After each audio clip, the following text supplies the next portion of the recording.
Assalamualaikum students. Now we are going to start our next lesson, which is 3.4 statement of purpose. So we will start with the question of icebreakers. Okay. First question is match the professions with the desired qualities. You have to match over here the professions with their qualities. For example, businessman. So what is the qualities of businessman you have to put over here. For example, convincing, selling and risk taking. जो businessman की quality होती है वो क्या होती है, वो आपको क्या करना है यहाँ पर जो है मेंशन करना है with the businessman. After that artist होता है, तो आर्टिस्ट की क्वालिटीज़ क्या होती है, लॉजिकल रीजनिंग होती है. आर्टिस्ट की क्वालिटीज़ क्या होती है, आर्टिस्ट की क्वालिटीज़ क्या होती है, imaginative, creative thinking out of the box. जो आर्टिस्ट होता है उसकी क्वालिटीज़ होती है imaginative, okay, creative thinking out of the box. उसको एकदम क्रिएटिव जो है उसकी थिंकिंग होना चाहिए. तो आपको यहाँ पर जो है अकॉर्डिंग टू द प्रोफेशंस उनकी क्वालिटीज़ मैच करना है.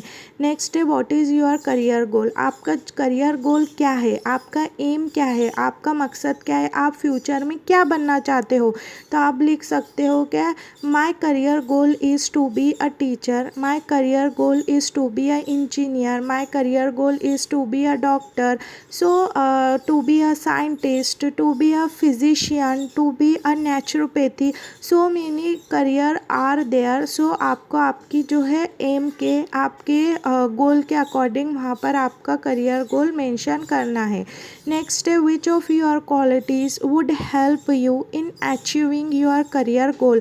आपको जो है कौन सी क्वालिटीज़ आपको हेल्प करती है आपके करियर गोल को अचीव करने के लिए. तो आप उसमें मेंशन कर सकते हो माय करियर गोल. फर्स्ट है पॉजिटिव आउटलुक. अगर आप कोई करियर जो है, अगर आपको आपका जो है करियर बनाना है तो सबसे पहले आपको आपके जो गोल की तरफ आपका जो लुक है वो कैसा होना चाहिए, एकदम पॉजिटिव होना चाहिए.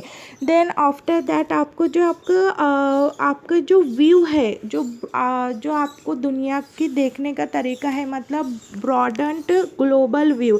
आपको जो अपना व्यू है उसको क्या करना चाहिए, एकदम ब्रॉडेंड करना है, यानी उसको बढ़ाना है, उसको बड़े नज़रिए से देखना है. तो आप अपने करियर गोल को अचीव कर सकते हैं. तो आपको ऐसे ही आपके यहाँ पर करियर गोल को जो भी अचीवमेंट है, यानी आपको क्या क्या क्वालिटीज़ हेल्प करती है वो आपको यहाँ पर लिखना है. नेक्स्ट है list the obstacle which might hamper in achieving your goal in life. One is done for you. अब हमको जब भी हम कोई गोल डिसाइड करते हैं तो हमको होता है कि हमारा जो मतलब उसमें रुकावटें आती है, बहुत सारे ऑब्स्टैकल्स रहते हैं, बहुत सारी ट्रबल रहती है. तो यहाँ पर दिया है लैक ऑफ प्रॉपर गाइडेंस. ऐसा होता है कि कभी कभी हमको गाइडेंस की कमी होती है, हमको कोई प्रॉपरली गाइडेंस नहीं देता.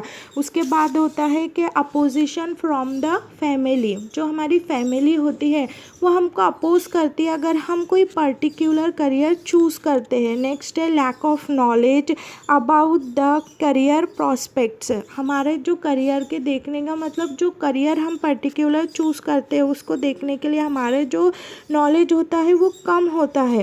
नेक्स्ट है lack of training centres in our country. हमारी कंट्री में जो अगर हम ऐसा कोई पर्टिकुलर करियर चूज़ कर ले, लेकिन हमको पता है कि हमारे पास यहाँ पर हमारे कंट्री में उसके लिए कोई प्रॉपरली ट्रेनिंग यूनिवर्सिटी नहीं है, ये ट्रेनिंग सेंटर नहीं है, तो वो भी हमारे करियर के लिए एक ऑब्स्टैकल्स होता है. I hope students you understood these icebreakers questions. Okay, now we will start with the what is statement of purpose. अब हमको ये जानना है कि जो स्टेटमेंट ऑफ पर्पस है वो क्या है. What is the definition of statement of purpose. Okay, so in a simple language a statement of purpose SOP is an application made to a university to seek admission to a particular course. एक जो ये statement of purpose है वो एक application है. जो हमको क्या करता है, मतलब अगर हम कोई पर्टिकुलर यूनिवर्सिटी में एडमिशन लेते हैं तो वो एक हमारे लिए एक एप्लीकेशन है कि हम उसमें अपनी जो मतलब एकेडमिक थिंग्स है, जो एकेडमिक स्कोर्स है, जो पर्टिकुलर को करिकुलर एक्टिविटीज़ है, वो हमको उसमें मेंशन होता है। एक एप्लीकेशन है वो। जैसे हम इंटरव्यू के लिए जाते हैं तो हमारे लिए एक रिज्यूम होता है। रिज्यूम में हम अपने स्कोर मेंशन करते हैं, हमारे पास कितना एक्सपीरियंस है, हमारी हॉबीज़ क्या क्या है। तो वैसे ही ये एक स्टेटमेंट ऑफ पर्पस है जो आपको आफ्टर 12th, अगर आप कोई भी एकेडमिक अगर आप अंडर ग्रेजुएशन या पोस्ट ग्रेजुएशन में एडमिशन लेना चाहते हैं कोई भी यूनिवर्सिटी में, तो आपको वहाँ पे एक SOP रेडी करके उनको देना होता है। So this is a SOP। A statement of purpose is an application made to a university to seek admission to a particular course. अगर हमको कोई कोर्स में एडमिशन लेना है तो हमको क्या करना है कि हमको उसके लिए एक एप्लीकेशन रेडी करना पड़ता है कि हम क्यों वो यूनिवर्सिटी ज्वाइन करना चाहते हैं, हमारे जो इंटरेस्ट है वो कौन से सब्जेक्ट में है या कौन सी फील्ड में है। Understood? I hope students you can easily understand this statement of purpose.